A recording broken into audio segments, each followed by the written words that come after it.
মহানগর ডিবির হাতে গ্রেফতার হওয়া নূরনবী সাকিব নামে 23 বছর বয়সী এই তরুণ চট্টগ্রামের চোর চক্রের প্রধান। চট্টগ্রাম শহরের বাসা বাড়ির চুরির ঘটনাগুলো ঘটে তারই নেতৃত্বে।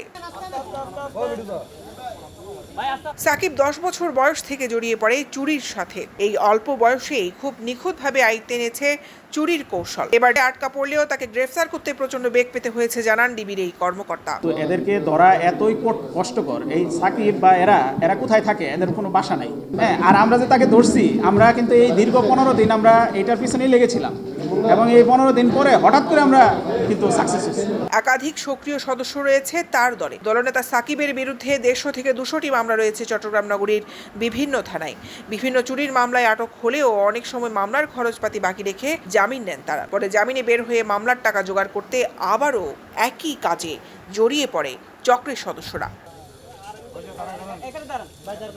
চট্টগ্রাম নগরীর ডাবলমুরিং থানাধীন মৌলবাপাড়ার এলাকার পীর বাড়ির একটি বিল্ডিংয়ের 3য় তলায় বাসার কেউ না থাকার সুযোগে জানলার গ্রিল কেটে হজের জন্য জমানো 18,80,000 টাকা এবং 23 ভরি স্বর্ণ চুরি করার ঘটনায় চোর চক্রের প্রধান নূরনবী সাকিব সহ আশিকুর রহমান নামে দুজনকে গ্রেফতার করেছে চট্টগ্রাম মহানগর গোয়েন্দা বিভাগ। এর আগে চুরির পরিকল্পনাকারী রাতুল এবং সালাউদ্দিন নামে আরও দুজনকে গ্রেফতার করেছিল ডাবলমুরিং থানা পুলিশ। উদ্ধার করা হয়েছে 23 ভরি স্বর্ণ এবং নগদ 2 লক্ষ টাকা। আজ বৃহস্পতিবার নগরীর মনসুরাবাদ পুলিশ লাইনের চট্টগ্রাম মহানগর বন্দর ও পশ্চিম বিভাগের কার্যালয়ে অনুষ্ঠিত এক প্রেস ব্রিফিংয়ে এসব বিষয় নিশ্চিত করেন উপপুলিশ কমিশনার মোহাম্মদ আলী হোসেন।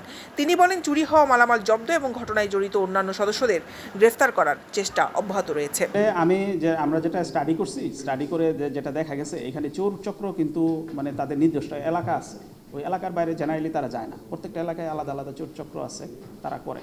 তো এখন আমরা কিন্তু সব চক্রকেই ধরা পড়তেছে মানে একটা গ্রুপের প্রায় সবাইকেই একসঙ্গে ধরা সম্ভব হচ্ছে না, যেহেতু তারা একটা কাজের পরে পালায় যাচ্ছে। তো আমরা কিন্তু কিছু কিছু লোকজনকে অ্যারেস্ট করতেছি দিতেছি, আসতেছে, আবার করতেছে। মানে এদের কোনো নাই, মানে একটা আছে না যে ভালো হয়ে যাব আমি, এই ধরনের কোনো টেন্ডেন্সি তাদের মধ্যে নাই। তারা আসতেছে, তারা জানে যে আমাকে সে চুরি করে। এরা আমাকে, আমরা জিজ্ঞাসাবাদে এরা বলছে যে স্যার আমরা যে ধরা পড়বো এটা আমরা জানি, ধরা যে সে পড়বে সে এটা জানে এবং এসে আবার জেলে যাবে, আবার আসবে, আবার এসে করবে। এটাই এখন আমরা বলবো কি, এটা কিছুটা আপনাদের নিজেদেরও, মানে যারা নগরবাসী আছে তাদের নিজেদেরও একটু সতর্ক হতে হবে। কারণ ওই বাসায় যখন উনি মানে টাকা বড় অঙ্কের টাকা, আমার মতে যে খালি বাসায় না রাখাটাই ভালো। মূলত ঘটনার দিন 13ই মে স্ত্রী ও ছোট ছেলেকে নিয়ে ঢাকায় অবস্থান করছিলেন মোহাম্মদ জসিমউদ্দিন। তার বাসায় কেউ না থাকার সুযোগেই হানা দেয় চুরি চক্রের সদস্যরা। কয়েকদিন পর ঢাকা থেকে এসে দেখে বাসার দরজা ঠিকঠাক থাকলেও বাসার জিনিসপত্র অগোছালো। লকার ভেঙে নিয়ে গেছে আলমারিতে থাকা রক্ষিত স্বর্ণালংকার এবং টাকা পয়সা। এবং প্রশাসনকে ডিবি আলী হোসেন স্যারকে সবই নিয়ে ধন্যবাদও জানাই এবং সাথে সাথে অনুরোধ করব বাকি টাকাগুলো উদ্ধার করে দিতে, তাহলে আমরা ইনশাল্লাহ 2025 সালে যেন হজে যেতে পারি আমি আমার পরিবারকে নিয়ে। ওরা পরবর্তীতে আরও অগ্রসর, আরও বিভিন্ন ধরনের চুরি করবে। ওদের একটা শাস্তি, মানে যথেষ্ট একটা শাস্তির বিচারের আওতায় আনতে চাই।